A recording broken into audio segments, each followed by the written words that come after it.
Vamos a entrar inmediatamente en el consejo de la palabra. Abra su Biblia en el libro de Éxodo, capítulo 33. Capítulo 33, versículo 14. Vamos a leer un solo versículo, de ahí pues vamos a comenzar conforme como el Espíritu nos dirige. Éxodo capítulo 33, versículo 14.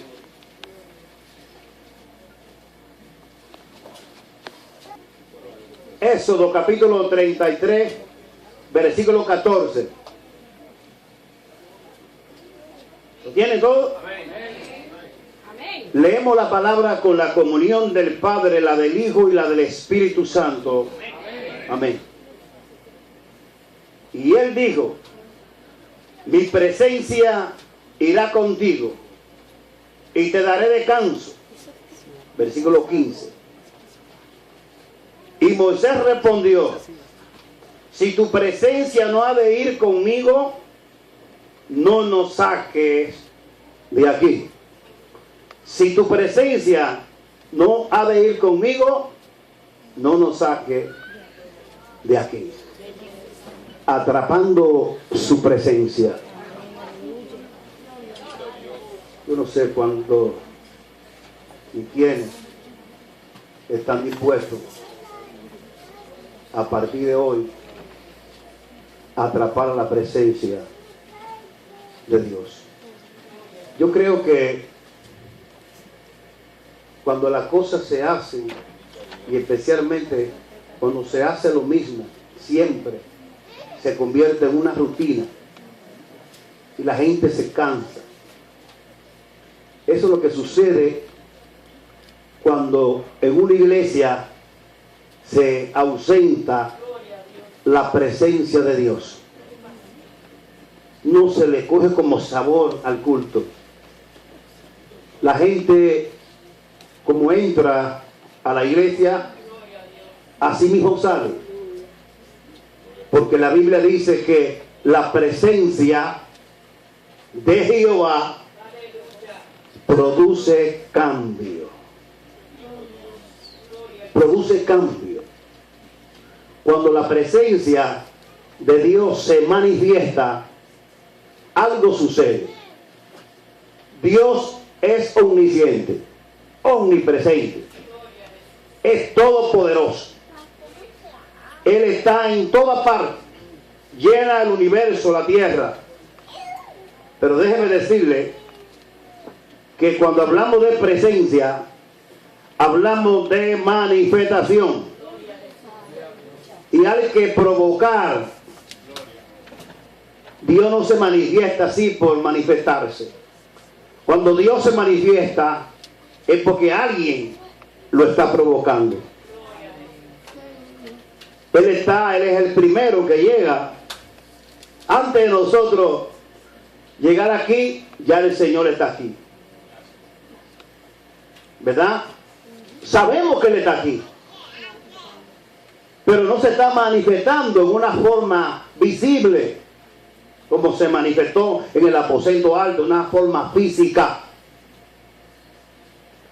Y eso es importante entender e investigar por qué se ausenta la manifestación, la presencia física del Señor.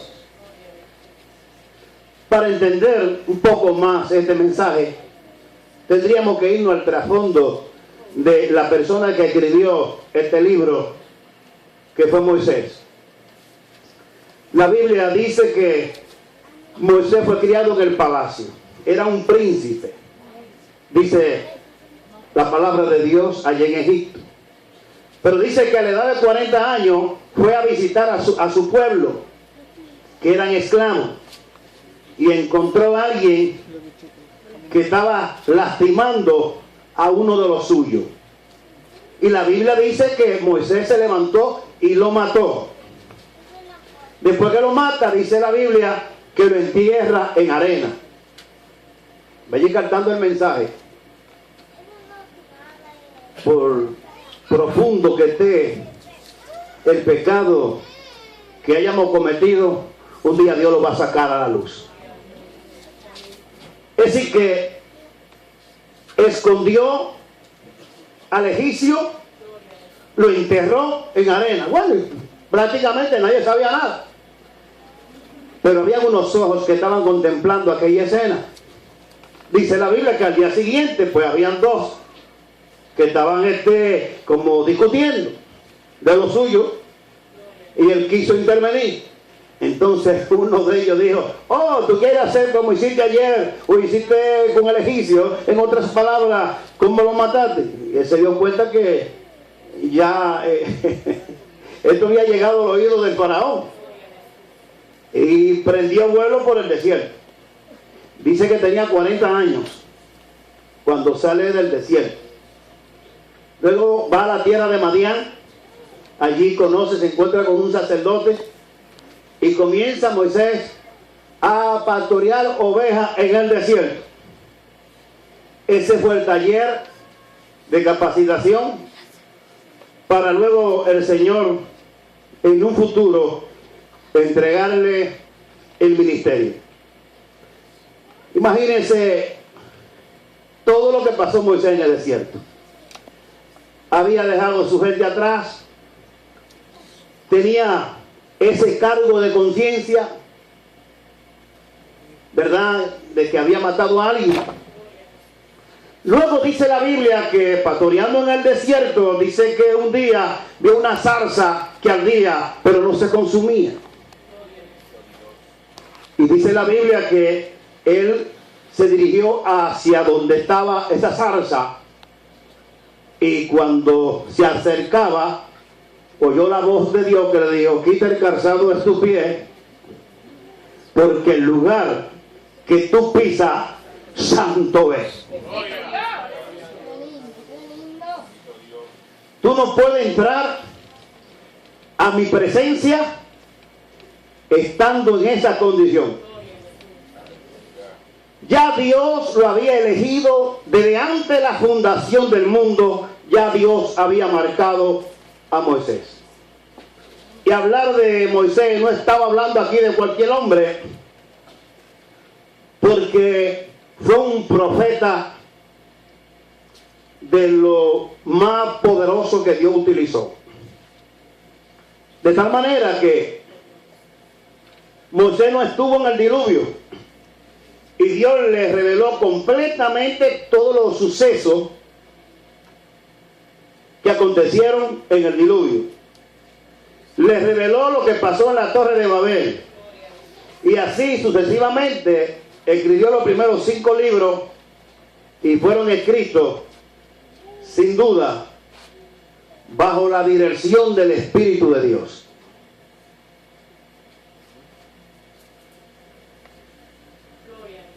El Señor, cuando comienza a hablar con Moisés, Moisés comienza a presentarle excusas, como muchas veces sucede.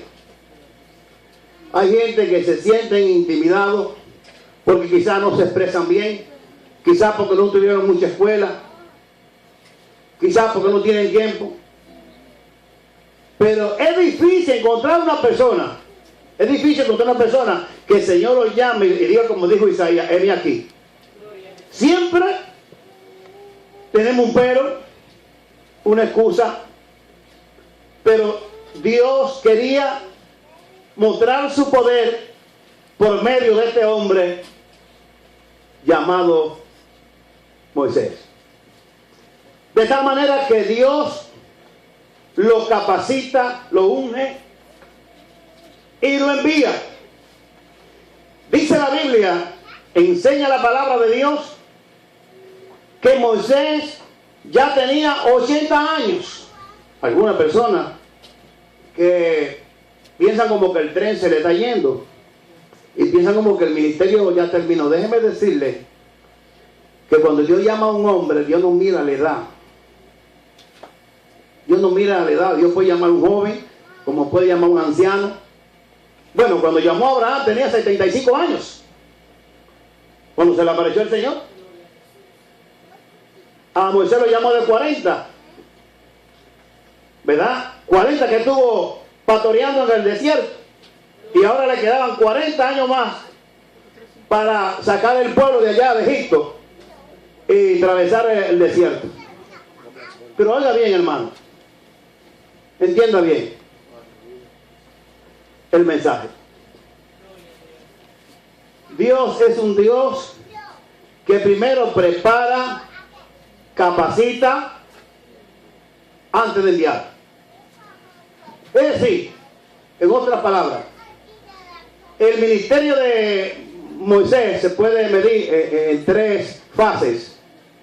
Los primeros 40 años en Egipto, los segundos 40 años pastoreando ovejas en el desierto, y los terceros 40 años cuando sacó su pueblo de Egipto, que permanecieron 40 años. Entonces son ¿cuántos? 120 años. Estamos bien, ¿verdad? Estamos bien. Pero escuche bien el mensaje. Donde no hay santidad, y esa es la partecita que a mucha gente no le gusta oír, pero donde no hay santidad, no hay manifestación de Dios, no hay presencia. Usted sabe que hay cosas en la Biblia que no cambian.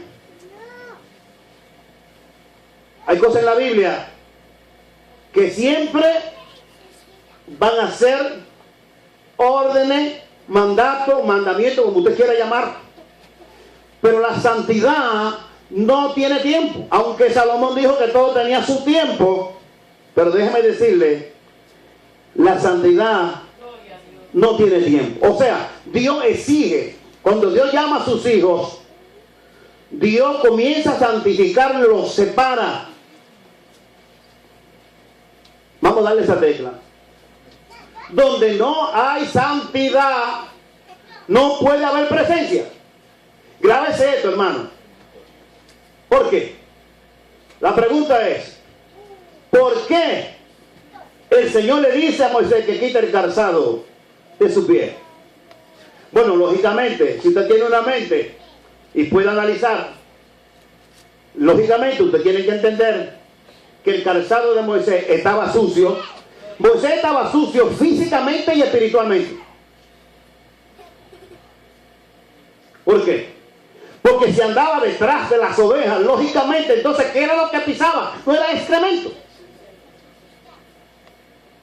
Esa es la parte física. Ahora, la parte espiritual es que tenía un muerto a su cargo. Y él no podía, aunque la zarza era como un imán, quería, la curiosidad quería ver qué era lo que estaba pasando, porque la zarza ardía, pero no se consumía. Ahora la pregunta es, ¿cuál es el calzado que está impidiendo de que lleguemos a su presencia? ¿Cuál es? Hay un calzado que está impidiendo. Posiblemente sea el orgullo, la arrogancia, la altivez, los prejuicios, la falta de perdón, la pesadez, la mentira, la traición.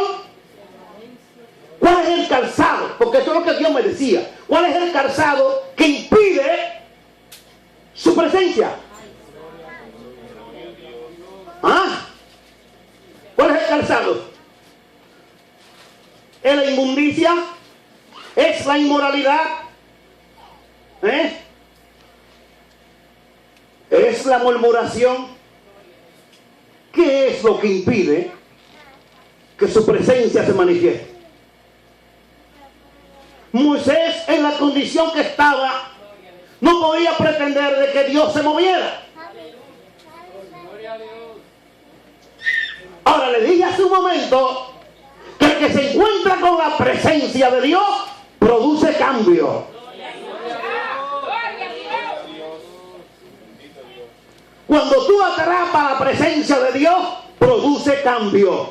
Cuando tú atrapas la presencia de Dios, tú eres una nueva criatura. Está escrito eso en la Biblia. Mire, el que se encuentra con la presencia de Dios, Dios lo cambia físicamente, espiritualmente, emocionalmente, porque Moisés vivió eso. De tal manera que en una ocasión, cuando Moisés subió al monte, la Biblia dice que los israelitas no podían fijar su vista.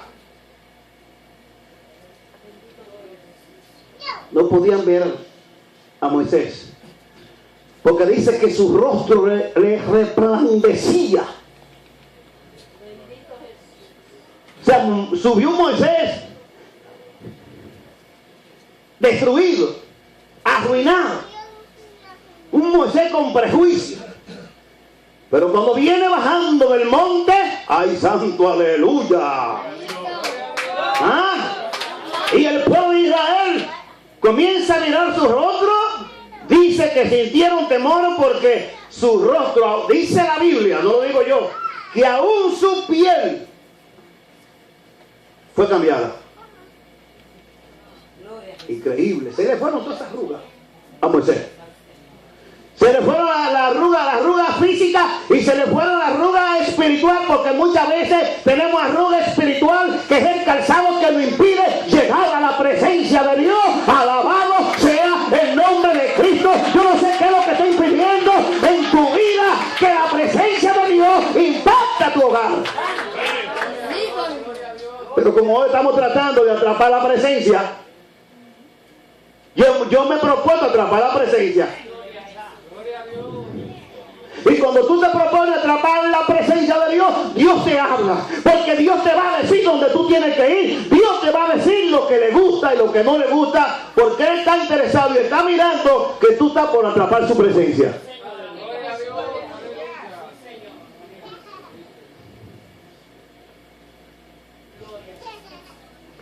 Y Moisés pensó que como que se le iba a entregar el ministerio. ¿Ah? Así sí es bueno. Llega a una iglesia a los 3 años, ya tiene un ministerio. ¿Ah? El proceso del ministerio. Esa es la vida de este hombre llamado Moisés. Aquí tenemos alguna palabra que no podemos omitir. Número 1, tenemos el monte. Aleluya. Número 2, tenemos la santidad que allí había.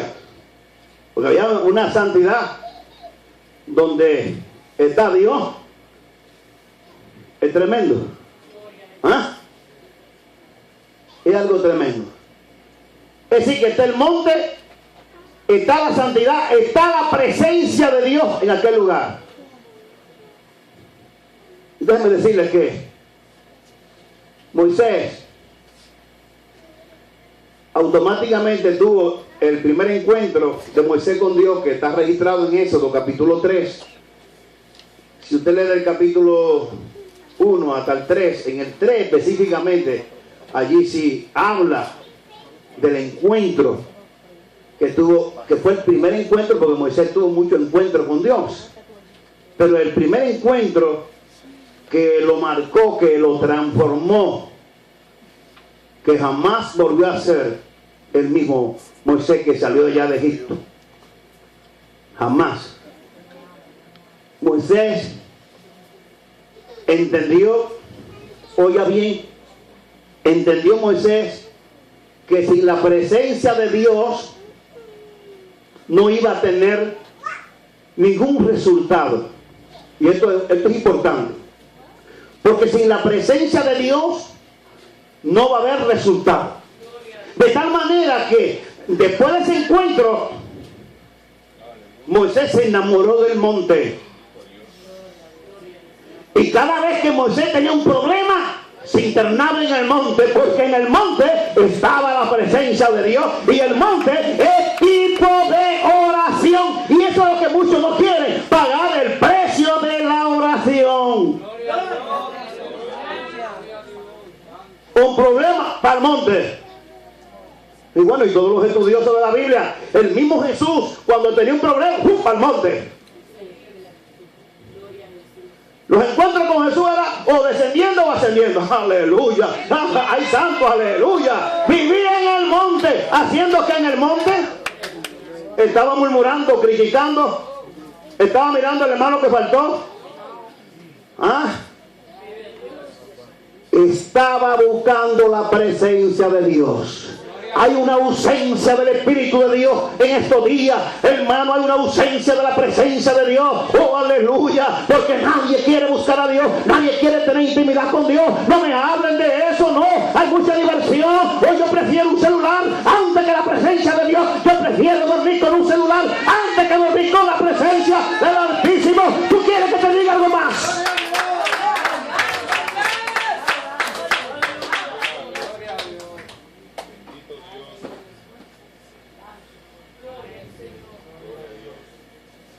Increíble cómo Satanás, el Señor los reprenda, provoca que el pueblo de Dios se desenfoque. Y déjenme decirle algo. Dios está enojado con los celulares. Y si usted es alguien de oración, póngase a orar. Dios está enojado, hermano, pero bien enojado con los celulares. Pregúntale a Dios. Que te llamen religioso, que me llamen religioso. Yo voy a predicar lo que yo siento, porque yo siento, hermano, que Dios me está guiando. Siento que Dios me está dirigiendo. Y Dios me está dando y me está diciendo, esto me gusta y aquello no me gusta. No me visite aquel lugar porque no me gusta. Hay poder en Jesús, aleluya. Usted sabe que la Biblia dice que llegaría un tiempo donde los hombres se amarían ellos mismos, donde ellos mismos se gustan. ¿Qué es lo que está pasando hoy día? Foto y foto. Dios me habló de eso y me dijo, ¿qué tantas fotos que se ponen en esos celulares? Ustedes no son cristianos. ¿Por qué no se ponen a hablar, a predicar la palabra? ¿Por qué no se ponen a tetear? No, a poner fotos, a modelar allí. ¡Ay, santo a su nombre! Y Dios cada día más lejos. ¿A qué distancia está tú de su presencia? Después que Dios me dio esa experiencia, jamás he vuelto a entrar aquí con celular. Me quedé en la guagua. Y felicito a este jovencito que vio haciendo eso y me dijo, pastor, yo también lo voy a dejar aquí en la guagua. ¿Qué es lo que tanto tú te exhibes? ¿Por qué no exhibe el evangelio? ¿Por qué no predica el evangelio? ¿Tú no sabes que esa es una práctica del mundo de gente que no conoce a Dios? Sí, porque llega un extremo que te ama más a ti mismo que a Dios. Si tienes el Espíritu de Dios, tú sabes que Dios te está hablando. ¿Usted cree que es fácil conquistar la presencia en este tiempo? Donde usted hace una reunión y está todo el mundo con la cabeza así. El que no está testeando, está mirando una foto, está mandando una foto. Satanás ha convertido a la gente en robot. Robot lo tiene controlado, son máquinas. ¡Ay, santo! Pero no máquina de Dios, sino máquina del diablo. El Señor los reprenda.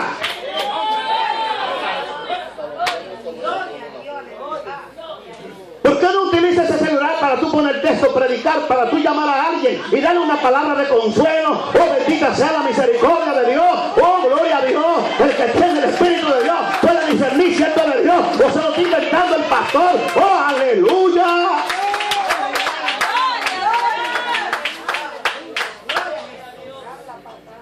Esos inventos son del mismo diablo.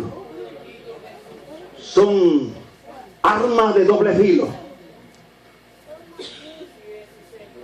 No puede orar. ¿Y cómo va a orar si todo el tiempo se lo dedica al celular? Usted no se imagina la gente cristiana que se han perdido por un celular. Personas que están tranquilas en la casa, alguien lo llama, pero no para ir a un culto, para sacarlo de la casa. Ay, papá. Yo he aprendido algo en el Evangelio, hermano, y no lo cambio. Y es que yo no me junto con gente que no alaba a Dios. Yo no me junto con gente que no quiera saber de Dios, aunque me llamen como me llamen. Aleluya, yo no soy ecuménico. No, yo soy siervo de Dios. Yo soy un obrero de Dios. Yo me junto con la gente de Dios. Yo me junto con la gente que alaba a Dios. Yo me junto con la gente que anhela su presencia. Ama, Sima.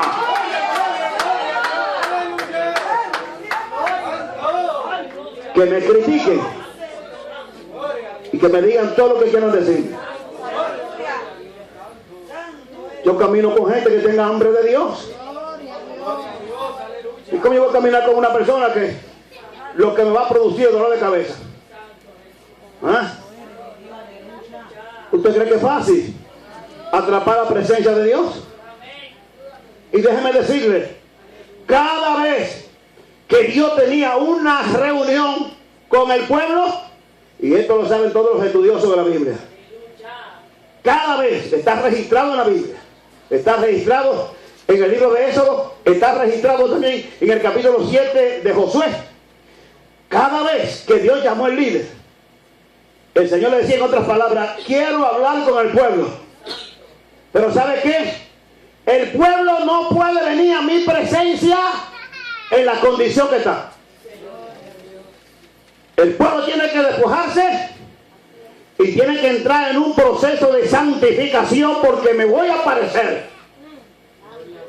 Tienen que soltar toda la inmundicia, porque me voy a aparecer. ¿Ah? No dice la Biblia que Dios se alejó del campamento cuando aquel Talcán encontró el lingote. No dice la Biblia que Dios se apartó y fueron a la batalla. ¿Y qué pasó? Salieron derrotados, porque cuando no hay presencia, lo que hay es ruina. Cuando no hay presencia, lo que hay es derrota. Cuando no hay presencia, no hay victoria, porque la victoria la da, ¡ay santo, aleluya! La victoria la da la presencia de Dios. Y como Josué estaba acostumbrado a conquistar Jericó, y cuando mandó a aquellas personas vinieron derrotados, Josué fue a quejarse, no se puso a orar. Eso es una enseñanza profunda. Y sí, porque Josué pensó que todo iba a salir bien. Y Jehová le dice: mira, examina el campamento, porque hay anatema en mi casa. Y hasta que no saquen ese anatema, mi presencia no volverá. ¿Será que hay anatema en nosotros? ¿Será que hay anatema en la casa de nosotros? Revisemos nuestras casas, revisémonos nosotros mismos, examinémonos nosotros mismos a ver si hay anatema. Hay muchos tipos de anatema. Hay muchos tipos de anatema que alejan la presencia de Dios. Y la Biblia dice claro que hasta que no los quemaron a él con la familia, aleluya, hasta que no se hizo justicia, su presencia no volvió. Y después, entonces, cuando se santificó el pueblo, entonces dijo: ahora sí, vuelve mi presencia, su nombre, aleluya. ¿Por qué? Porque donde no hay santidad, no hay presencia. Llámese como se llame. Donde no hay santidad, no hay presencia. No puede haber presencia. Imposible. Se contradice con la Biblia. La Biblia se contradice.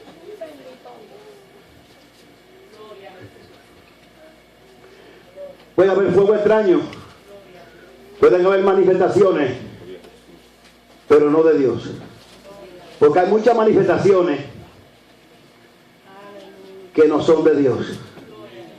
Y muchas personas, como no tienen la presencia de Dios, no pueden discernir quién es que se está moviendo.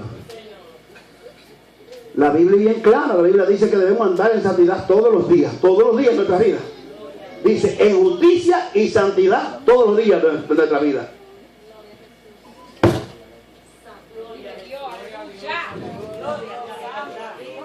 Por eso cuando Moisés le dice al Señor: yo quiero ver tu rostro, ¿qué le dijo el Señor? No hay hombre que vea mi rostro y viva. Mientras yo analizaba y meditaba en esa palabra, ¿verdad? El Señor me hablaba a mi corazón. Y me decía que un ser tan puro, tan sublime, tan santo como es Dios, nosotros en este cuerpo, por mucho que oremos y por mucho que busquemos a Dios, en este cuerpo físico no podemos ver a Dios físicamente, porque la Biblia dice que no hay hombre que vea a Dios y viva, pero sí puede manifestar su presencia. Hay buena noticia, porque sí puede manifestar su presencia. Aleluya. Moisés tenía esa curiosidad, ¿verdad? Cuando comenzó a ver, imagínate, prodigios y señales. Pero el Señor le dijo, no hay hombre que vea mi rostro y viva. Ese es el significado de la fe. Por eso existe la fe. ¿Ah? La fe que toca a Dios. Esa es la fe. ¿Y cuál es la fe que toca a Dios? ¿Ah? ¿Cuál es la fe que toca a Dios? La fe que te santifica. La fe que produce el Espíritu. Y el Espíritu te santifica. Y después que tú estás santificado por el Espíritu, entonces tú, por medio de la fe, tú puedes tocar a Dios. Pero nadie que esté viviendo una vida desordenada, nadie que vive una vida desordenada puede tocar a Dios. Imposible. ¿Ah? No puede. Quizás tenga el mejor deseo de hacerlo, pero no puede. Porque es que la cosa divina, donde hay pecado, déjeme decirle algo, que donde hay pecado, la cosa divina huye. Huye. Donde hay pecado, Dios no puede habitar. Imposible. ¿Por qué? Porque la Biblia dice que Él habita en la eternidad, cuyo nombre es santo. Él habita en la santidad. Donde hay santidad, ahí está Dios. No hay santidad, Dios no está. Aunque te digan que Dios está, si no hay santidad, Dios no está. Porque la Biblia dice que Él habita en las alturas y la santidad, y con el quebrantado de espíritu, dice la Biblia, con los humildes, con los que escuchan el mensaje y tiemblan, con los que buscan la forma, la manera de que Dios lo santifique, porque usted no puede santificarse. Eso es otra cosa. Nadie se puede santificar. Pero cuando tú comienzas a buscar a Dios como Él quiere que se busque, entonces ahí viene entonces la santificación y viene la preparación para el encuentro.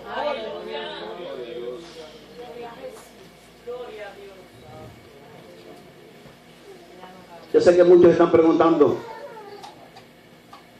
algunos se están preguntando, pero esos fueron leyes que se le dio a Israel. Eso no es para nosotros, porque estamos en la nueva era. Estamos en la dimensión del Espíritu. Ahora todo el mundo tiene el Espíritu de Dios. Eso era para ellos. Déjenme decirle, y se lo voy a repetir, la santidad no tiene tiempo. Oiga bien, la santidad no tiene tiempo. ¿Y dónde dice eso en la Biblia? ¿Qué pasaje en la Biblia nos puede a nosotros auxiliar para sacarnos de esta duda que tenemos? Sí, porque los salvos siempre salvos predican un evangelio light, un evangelio, todo se puede, porque estamos en la dimensión de la gracia, y eso de santidad, eso quedó atrás. Ya no se puede hablar de santidad porque eso era para los antiguos. Vamos a ver lo que dice la Biblia para nosotros ahora. Abra su Biblia. A veces hay respuesta en la Biblia.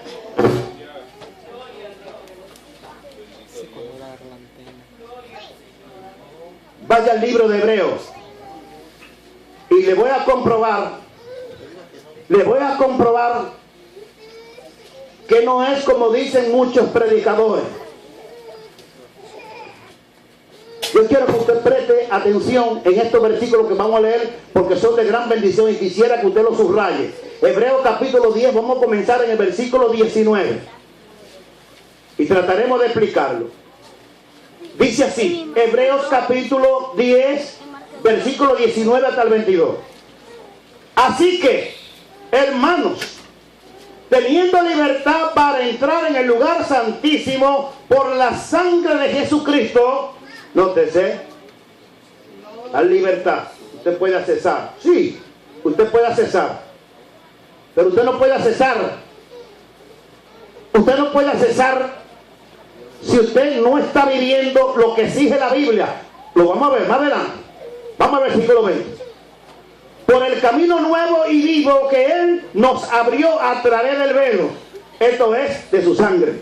¿Sabe que cuando Cristo murió dice que el velo se rasgó de arriba abajo?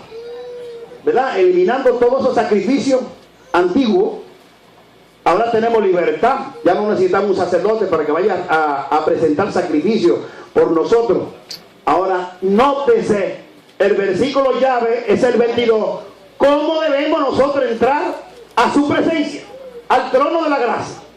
Subraya ese versículo. Dice, acerquémonos. Mire, porque le está hablando a la iglesia. Con corazón sincero, en plena certidumbre de fe, purificados los corazones de mala conciencia y lavados los cuerpos con agua pura. Ya el velo se rasgó. No tiene ningún sacerdote que ir a presentar sacrificio por nosotros. Ahora nosotros podemos accesar libremente, tenemos la libertad. Pero ¿qué dice allí? Dice que tiene que el corazón es ser ¿qué? Sincero. Porque de lo contrario, esa es una doctrina fundamental para aquellos que quieren convertir el evangelio en libertinaje, donde quieren omitir o excluir o erradicar la santidad de la Biblia. Esa es la condición para nosotros presentarnos delante de la presencia de Dios. Y nótese que le está hablando a la iglesia de este tiempo, pero no se queda allí. ¿Qué dijo Jesús en Mateo capítulo 5, versículo 8? Si la memoria no me falla. ¿Qué dijo Jesús? Dijo, bienaventurados los de limpio corazón, porque ellos que verán a Dios. Si tú tienes un corazón sucio, si tu vida no está como Dios exige en su palabra, es imposible que entremos al lugar santísimo, que entremos a su presencia.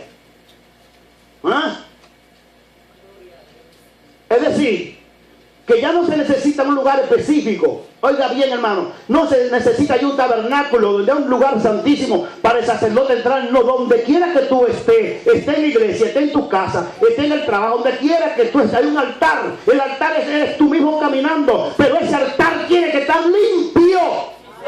No puede estar sucio el altar que está en tu corazón. No puede tener prejuicio, no puede tener envidia, celo, rencores, porque no podrá entrar a la presencia de Dios. Posiblemente sea miembro de una iglesia, posiblemente tenga posición en la iglesia, pero la Biblia dice que para entrar por ese camino nuevo, por ese sacrificio que Jesucristo hizo en la cruz, la Biblia dice que tenemos que entrar con corazones sinceros.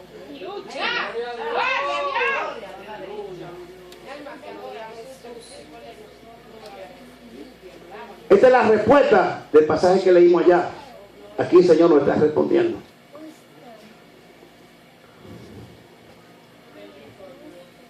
Oiga lo que significa esta palabra. La palabra sincero significa franqueza, cualidad de la persona que dice la verdad. Si una persona no habla la verdad, no puede doblar sus rodillas y presentarse delante de Dios por el camino nuevo. Tiene que caminar con la verdad. ¿Qué significa eso? Que cuando tú vienes al altar y tú logras cesar al altar, tú tienes que comenzar a confesarle al Señor tu falta, mi falta. Yo tengo que comenzar a decirle al Señor, yo no puedo venir deliberadamente aquí porque yo soy tal y cual, porque soy el pastor, vení aquí a tratar de conquistar la presencia porque Dios no me va a oír. ¿Cuántos me están entendiendo? ¿Ah? ¿Qué más sigue diciendo? Oiga lo que sigue diciendo esta palabra. Dice veracidad, honradez. Una persona que no sea honrada, es imposible que la presencia de Dios se manifieste en él. Dice el diccionario, oiga bien, esto es un diccionario secular que está hablando, no es la Biblia. Porque a veces oímos la palabra sincero o sincera y nos quedamos ahí. El escritor dice que tenemos que tener corazones sinceros. Y dice también que tenemos que tener una conciencia limpia. Hay creyentes que no pueden dormir porque están atormentados. Han cometido una injusticia. Han hecho algo indebido. Y como Dios le habla o le dicta una ley en la conciencia, no pueden dormir. Por el escritor dice que nuestra conciencia tiene que estar limpia, pura. No podemos venir a la presencia de Dios, hermano, con una conciencia sucia, con una conciencia que se acuesta a maquinar, que no toma un minuto para buscar la presencia de Dios, sino es maquinando. Personas que se levantan y en vez de darle gloria a Dios, están buscando algo para buscar un problema. Y son llamados creyentes. La conciencia tiene que estar limpia. Tu corazón, mi corazón tiene que estar limpio para acercarnos a la presencia de Dios. Ahora estamos entendiendo cómo podemos atrapar su presencia. ¿Ah? El Satanás muchas veces nos engaña a nosotros, nos hace sentir que estamos bien y estamos enojados con el hermano. Alguien me cae mal en la iglesia. Esto se hizo, me dijo usted. ¿Ah? ¿Cuántas cosas no suceden? Una conciencia atormentada es imposible. Es una conciencia libre, una conciencia sana, una conciencia que medite en Dios, una conciencia que esté llena de las palabras de Dios, que no haya lugar. Esa es la condición para nosotros poder conquistar la presencia. ¿Ah? Muchas veces está el Espíritu Santo. Estamos en la era del Espíritu Santo. Cada creyente genuino tiene que tener la presencia de Dios. Es lo que la Biblia dice. Eso dice la Biblia. Cada persona que se convirtió automáticamente se convirtió de corazón. La Biblia dice que tiene la presencia de Dios. Ahora el asunto es porque muchas veces no se ve la presencia. Esa es una buena pregunta. Porque si Dios está y está su Santo Espíritu, así como Dios se manifestó como el ser. ¿Por qué? Porque tenía el Espíritu de Jehová. Nosotros tenemos el Espíritu de Dios.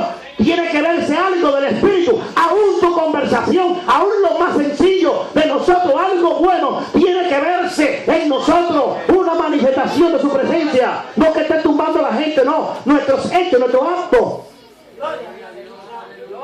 nuestra forma.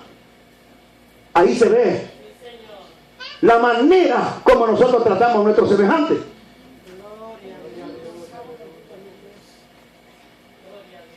Es lo que la Biblia dice. ¿Por qué huye la presencia? Porque no hay disposición. Queremos presencia, no queremos pagar el precio. Queremos presencia, no queremos orar. Queremos presencia, pero somos obstinados. Queremos presencia, pero no nos sometemos. Queremos presencia, pero llego a la hora que me da la gana el culto. Ya, se dañó el mensaje. ¿Ah? Queremos presencia, pero le sirvo a Dios así, livianamente. ¿Ah? Le sirvo a Dios como me parece. Hay un culto, una campaña, que yo no voy para esa campaña, son 3 días, olvídate, un día. Pero queremos presencia. ¿Ah? Tú no sabes cómo es que se busca la presencia, ya te dije. Tiene que haber una disposición, tiene que haber una entrega. Una entrega. Venía ante su presencia, dice la Biblia, con corazones sinceros, con una conciencia limpia, con un corazón puro, que nada te dañe, que nada te atormente en la iglesia, que tú puedas gozarte en la iglesia. Hay personas que llegan al templo, no pueden gozarse en el templo, o entran como entran, así salen.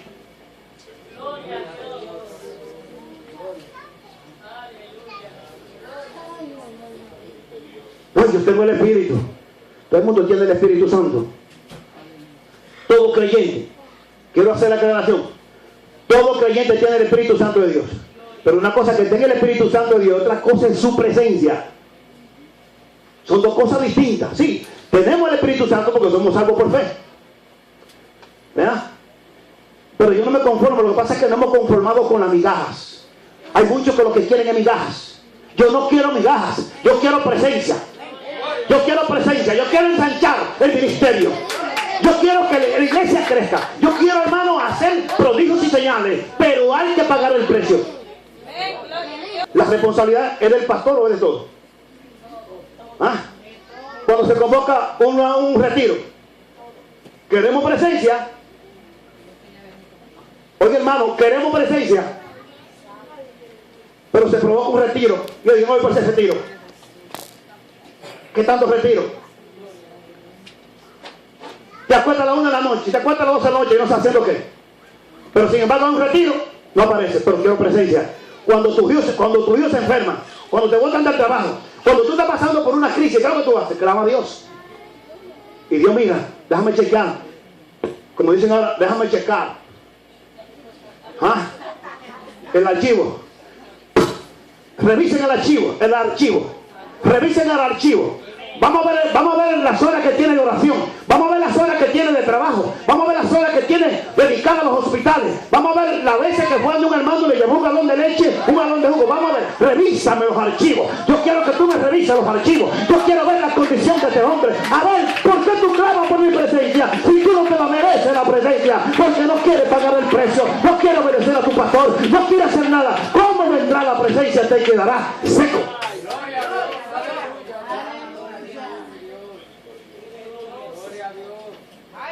Yo estoy peleando por mi salvación, como estamos todos, pero yo trato de agradar a Dios.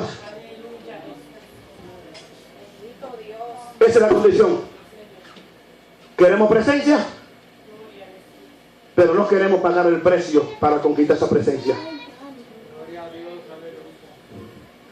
¿Ah? Nos quejamos si venimos mucho al templo, nos quejamos si hay muchas reuniones, nos quejamos si llamamos. Todo el tiempo es una queja. Por esos mismos problemas se alejó la presencia. Oiga bien, por esa misma situación se alejó la presencia de Israel. Dios lo dejó solo. Y déjame decirte algo, y escribe esto. Quizá estamos oyendo el mensaje y lo estamos tomando livianamente, pero déjame decirte algo, y escríbelo por ahí. Cuando la presencia de Dios se va de un creyente, ¿tú sabes qué significa? Se va la guianza, se va la dirección y se va la protección de Dios. Sí, se va la protección de Dios. Dios le quitó el vallado a Israel. ¿Y se lo quitó por qué? Por la idolatría. Hay muchas cosas en este tiempo que son idolatría, que están atando el pueblo de Dios. Y la Biblia dice que Jehová, en el capítulo 5 del libro de Isaías, léalo después. Allí dice el Señor que miró a su pueblo y miró al pueblo que andaba desplazando las idolatrías. Y el Señor dijo, le quitaré el vallado y veremos qué va a suceder. Es muy bueno cuando usted se tira a orar y que Dios te escuche. ¿Tú quieres que Dios salve tu familia? ¿Sí o no? ¿Tú quieres ser bendecido? ¿Tú quieres irte para el cielo? Pero tienes que obedecer. Si no hay obediencia, no hay presencia.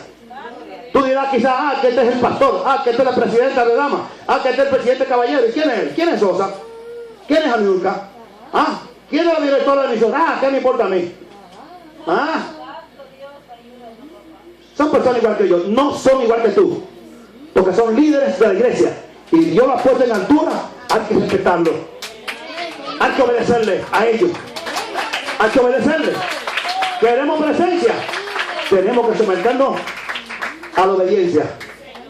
Cambia tu manera, tu forma ahora, cambia tu manera. Yo no sé cuántos se unen conmigo a atrapar la presencia. Yo quiero atrapar la presencia. Ponte de pie. Yo quiero atrapar su presencia, hermano. ¿Ah? Así de pie. Así de pie. Así de pie. Por favor. Oiga bien.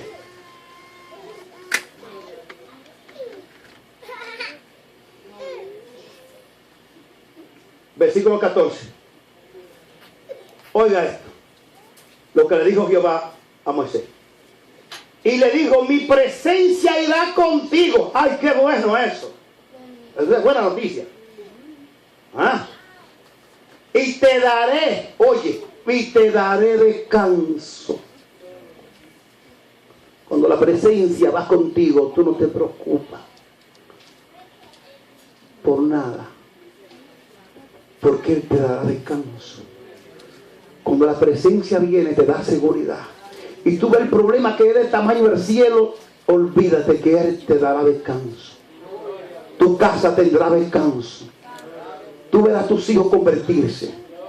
Tú verás lo que tú anhelas, ese sueño que tú tienes por años. Tú verás que Dios te lo va a cumplir.